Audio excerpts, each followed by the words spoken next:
नमस्कार, मैं हूं सुधीर भूटानी। आप देखना शुरू कर चुके हैं वैभव क्रांति चैनल। हमारे साथ मौजूद है नारायणी सेना के सोनू हिंदू। अपनी टीम के साथ मौजूद है। गौ तस्करी काफी बड़े पैमाने पर हो रही है इस जिले में तस्करी को रोकने के लिए और जो गौएं घायल हो जाती है उसको बचाने के लिए नारायणी सेना हमेशा तत्पर रहती है, रात बेरात भी। आइए बात करते हैं कि इस काम में उनको कितनी बाधाएं झेलनी पड़ती हैं, उन्हीं से जानेंगे, उन्हीं की जुबानी। सोनू हिंदू जी, ये बताइए कि जो गौ तस्करी हो रही है जिसकी आप चर्चा भी अभी कर रहे थे, किस पैमाने पर हो रही है? बहुत बड़े पैमाने पर हो रही है जी। हमारे यहाँ डेली हमारे पलवल जिले के अंदर कम से कम 10 गाड़ियां तो छोटी पिकअप स्कॉर्पियो ये चल रही हैं और कम से कम 5 से 10 ही ट्रक बड़े निकलते हैं हमारे पलवल जिले से होकर के जो मेवात के लिए जाते हैं। और हम उनको उनकी गोलियां खाते हैं, वो गोलियां भी चलाते हैं। जो छोटी गाड़ियां होती हैं वो सीधी फायर करते हैं। कई बच्चों को हमारे एक्सीडेंट होने के बाद चोट भी लगी है और हम उनको जैसे भी मर गिर करके पकड़ते हैं, उनके बाद गाड़ियों को जो पकड़ते हैं उनके जो हमें पता लग जाता है कि ये गाड़ी इस बंदे की है। उनमें ये होता है कि इधर-उधर हो जाता है, पुलिस जो मेन लोग होते हैं उनको निकाल निकाल देती है। कई बार हमारे साथ ऐसा हुआ है। और जो छोटे लोग होते हैं जो झाड़ियों पे उनके साथ आते हैं, जो हमें बताते हैं मुखबर, उनके हिसाब से जो मेन लोग होते हैं ना उनको तो निकाल देते हैं और जो छोटे होते हैं उनको ले लेते हैं। ऐसी भी समस्या हमारे साथ चल रही हैं। और फिर एक समस्या ये है कि जो रोड पर गाय है, रोड पर गाय के लिए ना तो जो एक्सीडेंट हो जा रही हैं उनके लिए कोई एम्बुलेंस की सुविधा हमारे पलवल जिले में है। हॉस्पिटल पहुंचाने के लिए बहुत ज़्यादा दिक्कतें होती हैं। कई बार हमें ज़्यादातर ही हम अपनी तरफ से पैसे इकट्ठे कर करके और लोगों से मांग करके उनको प्राइवेट गाड़ी करके तब हॉस्पिटल पहुंचाते हैं। जो सूचना आपको मिलती है तो सूचना के आधार पर आप जाते हैं, कितने लोग जाते हैं उस समय? गौरक्षा के लिए हाँ जी। गौरक्षा के टाइम भी होते हैं हमारे 10-20 बंदे तो होते हैं, 10 से 15-20 होते हैं। अच्छा, जो आप कह रहे हो कि गोलियां खानी पड़ती है, मतलब चलाते हैं वो लोग, जी आपको दाएं बाएं से निकल जाती होंगी, तो जो गोलियां चलती हैं तो उस दौरान आपके पास भी हथियार होते हैं? जी नहीं, हमारे पास कुछ भी नहीं होता, हम खाली हाथ होते हैं। हमारे पास कांटे होते हैं जिनसे हम उनके टायरों को पंचर करते हैं, लोहे के। उनसे पंचर करके हम गाड़ियों को रोकते हैं।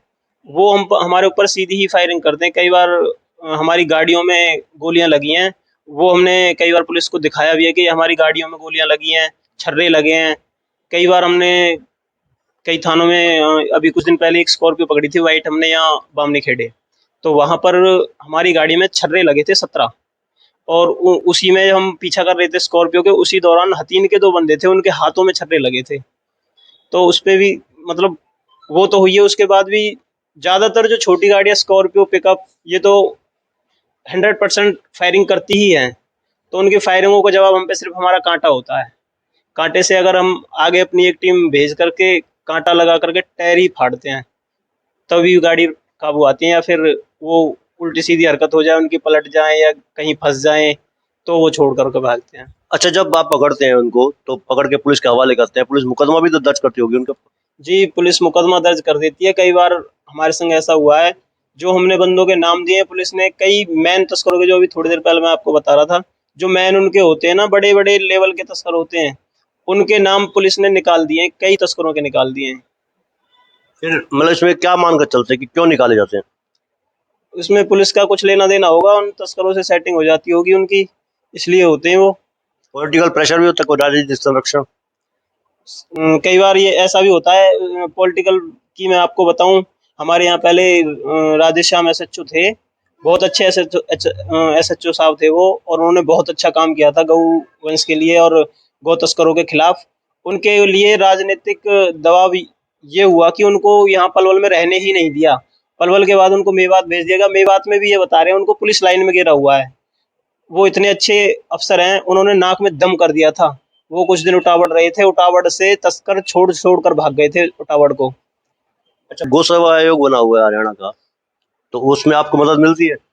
कोई मदद नहीं है, वो नाम का गौ सेवा आयोग है। उसमें उन्होंने तो एक गो टास्क फोर्स भी तैयार की थी, जिसमें काफी बंदे जोड़े भी थे उन्होंने। उसका कोई आज तक आपने कहीं कोई काम देखा हो तो बताओ। आप पत्रकार हो, आप हर जगह जाते हो, आपने कहीं कुछ देखा हो गो टास्क फोर्स का या गो सेवा आयोग का? कहीं कुछ नहीं है। गो सेवा आयोग से भी हमने एक मांग उठाई थी, उसके लिए हमने आंदोलन भी किया था सीनियर स्कूल में, अब से करीब 5-6 साल पहले। उसमें हमने गोचरण भूमि को खाली कराने के लिए मांग उठाई थी, उस पर भी आज तक कोई सुनवाई नहीं हुई है। गायों को रोड से हटाने का एक ये भी बहुत बड़ा रास्ता है, अगर गोचरण भूमि जितनी भी है अपने जिले में वो खाली हो जाए, वो सारी ना हो, उसमें से 10% 20% जमीन भी खाली हो जाए, तो ये रोड पे जो गाय हैं, जो एक्सीडेंट होने के कारण गोलोक से धार जाती हैं या फिर कुछ भी हो जाता है, और उसमें सिर्फ गाय का ही नुकसान नहीं है जो रोड पर गाय, उसमें आम जनता का भी नुकसान है। कई बार आम जनता ही उनसे टकरा जाती है, उनको भी तो नुकसान होते हैं, कई लोगों को चोट भी आ जाती है, गाड़ियां मोटरसाइकिल सब खत्म हो जाती हैं।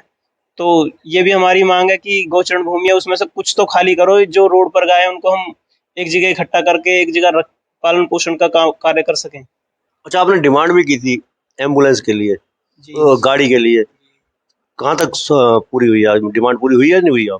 जी, उस पे भी आज तक कोई सुनवाई नहीं है, और मांग तो हम करीब अब से नहीं, हम 10 साल से मांग कर रहे हैं कि अपने पलवल जिले के लिए एक एम्बुलेंस होनी होनी चाहिए, जिससे हम जो ज़्यादा घायल हो जाते हैं गोवंश, छोटी मोटी जो घायल होते हैं, या ये लिम्पी बीमारी में हमने हमारी पलवल में 6-7 टीमों ने काम किया है, और लिम्पी को रोकने में हमारी ही टीमों का सबसे बड़ा, हमारे गौ सेवकों का बहुत बड़ा योगदान है। सरकार का, गवर्नमेंट का कुछ सहयोग नहीं रहा, ना तो हमारे पास दवाई वैक्सीन, किसी भी चीज़ से हमें गवर्नमेंट से कोई लाभ नहीं मिला है। अच्छा, लाभ गवर्नमेंट से भी नहीं मिला, तो ये जो धन, जो दवाइयाँ वगैरह का खर्चा होता है, वो कहाँ से लेकर आते हो आप? हमारे पास कुछ आप जैसे लोग होते हैं, और बाहर के काफ़ी लोगों ने हमें, हमारे वृंदावन से एक बाबा हैं, गोपीश बाबा, उन्होंने हमारे पास कम से कम 50,000 रुपए की दवाई भेजी है इस लिम्पी के टाइम में। और भी आप जैसे काफ़ी लोगों ने हमारा सहयोग किया है। फिर कुछ ऐसा होता है कि हमारी टीम मिल करके पैसे इकट्ठा कर करके जो कम पड़ जाती हैं, फिर वो हम खुद भी करते हैं। जो कम बीमार होती हैं, जो जो हमें लगता है कि इनका हम कर सकते हैं, तो लोकल डॉक्टर का साथ रख करके हम उनका इलाज कर लेते हैं। लेकिन जो एक्सीडेंट हो जाती हैं, जिनको ज़्यादा इंजर्ड हो जाती हैं, जो उनको भेजने के लिए एम्बुलेंस की परेशानी हमें बहुत ज़्यादा है। गौ सेवा धाम में साध्वी चित्रलेखा का उन्होंने गुल्लक बना रखी है, जगह जगह दे रखी है, उनमें दान भी काफी आता है, तो क्या कहेंगे इसके लिए? उनके लिए भी ये कहेंगे, वो 5 बजे के बाद फ़ोन उठाना बंद कर देते हैं। वो बोलते हैं 5 बजे के बाद उनके जो ड्राइवर हैं वो चले जाते हैं। दिन में तो कई बार उनकी गाड़ियाँ आ जाती हैं, लेकिन 5 बजे के बाद उनकी गाड़ियाँ भी नहीं आती। फिर हमें प्राइवेट गाड़ी ही लेकर के फिर गौवंशों को छोड़ना पड़ता है गौ सेवा धाम, जो ज़्यादा इंजर्ड होते हैं। बाकी हल्की-फुल्की चोट को तो हम खुद भी कर लेते हैं। जिले के 3 विधायक हैं और एक केंद्रीय मंत्री भी हैं, सांसद कृष्णपाल गुर्जर, डीसी, एसपी, इनसे भी मांग की है आप लोगों ने? बिल्कुल, हमने मंगला जी से माँग की है कई बार, एम्बुलेंस की भी और काफ़ी चीज़ों की। मंगला जी का भी चुनाव के दौरान तो उन्होंने हाँ की थी, लेकिन उसके बाद वो भी अपनी जुबान से पलट गए थे। उन्होंने भी मना कर दिया कि भई इतना मैं नहीं कर सकता। एम्बुलेंस के बारे में हमने ये तो नहीं कहा कि कोई भी अपनी जेब से दे, ये कोई भी विधायक अपनी जेब से दे, गवर्नमेंट से प्रोवाइड कराओ। ये पलवल जिले के लिए बहुत बड़ा जिला है।